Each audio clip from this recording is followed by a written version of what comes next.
sure it's being enforced. Bottom line, that's the whole point of a representation, is to represent what the constituents want. It got on the ballot.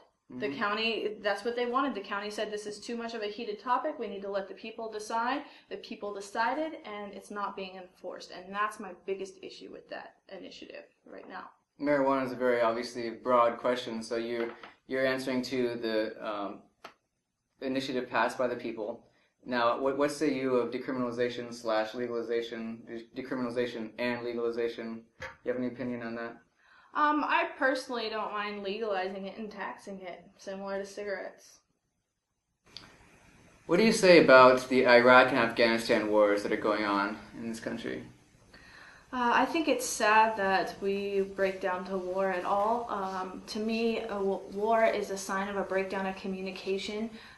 Communication is the path towards understanding. Even if we don't agree with each other, at least by communicating, we can see where you're coming from and where I'm coming from, and we can at least understand that positioning, and hopefully that'll lead to a consensus.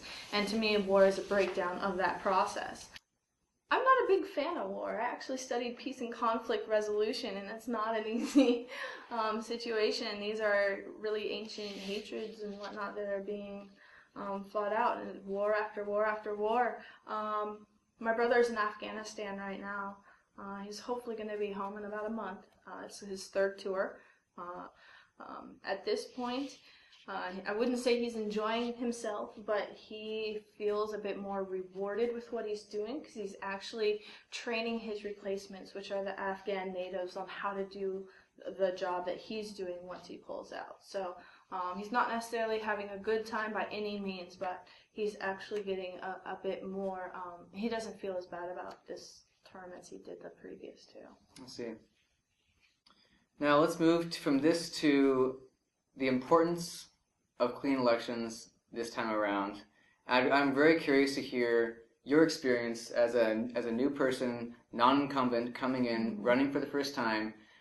There are resources available for people to walk you through the process, right? This is how you get signatures, and so you need kind of give the audience a bit of understanding what you went through, getting 200 signatures, is that right?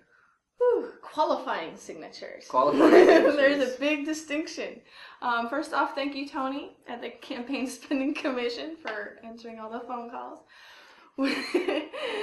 You were much appreciated. It was a lot more difficult to collect than I anticipated. I thought 200 signatures, 2-3 weeks max. It took us from the first day of being able to pull papers, which was January 4th, all the way until the deadline, which was July 20th. There were a lot of things that we ran into that I didn't expect to be problems. People don't know their street address, what address they're actually registered to vote under, whether they've moved, whether they don't know what it is. I'm next to telephone 54 on Kamehameha Avenue.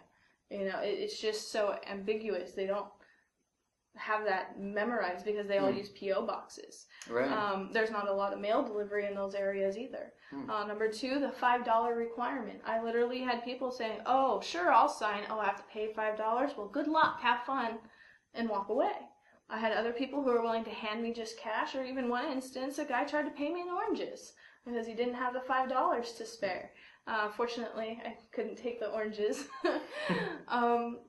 But it required a check or money order. In our district, there's a lot of people that pay their bills by money orders. They don't have checking accounts, or if they do have checking accounts, it's all by debit card. And then it can't be a business account. So a lot of people had their name with DBA underneath with the name of their business. That also was not able to be a qualifying contribution. So all those got knocked out.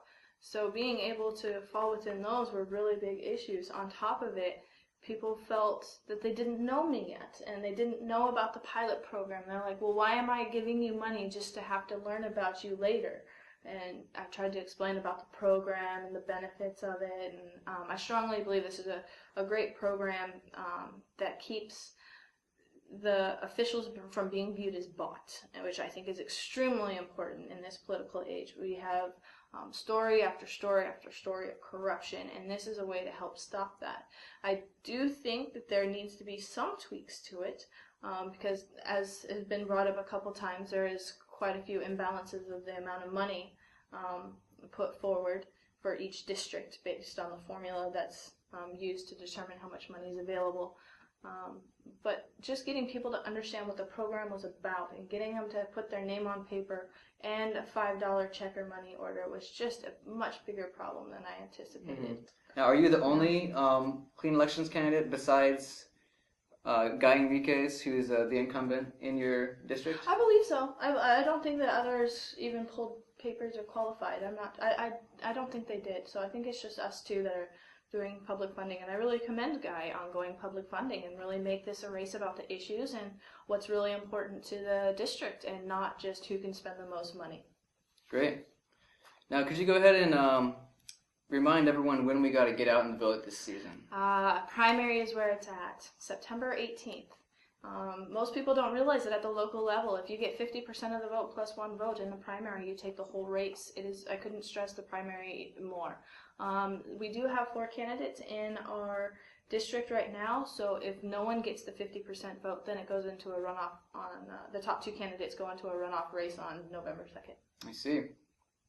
Great. Well, we really appreciate you and the other candidates who gone through this work, come out and do the public funding clean elections. It's really exciting. Everyone, September 18th, big day. Mark it on your calendars. Thank you so much, Brittany, for being on this video. Thank you. Big time. All right.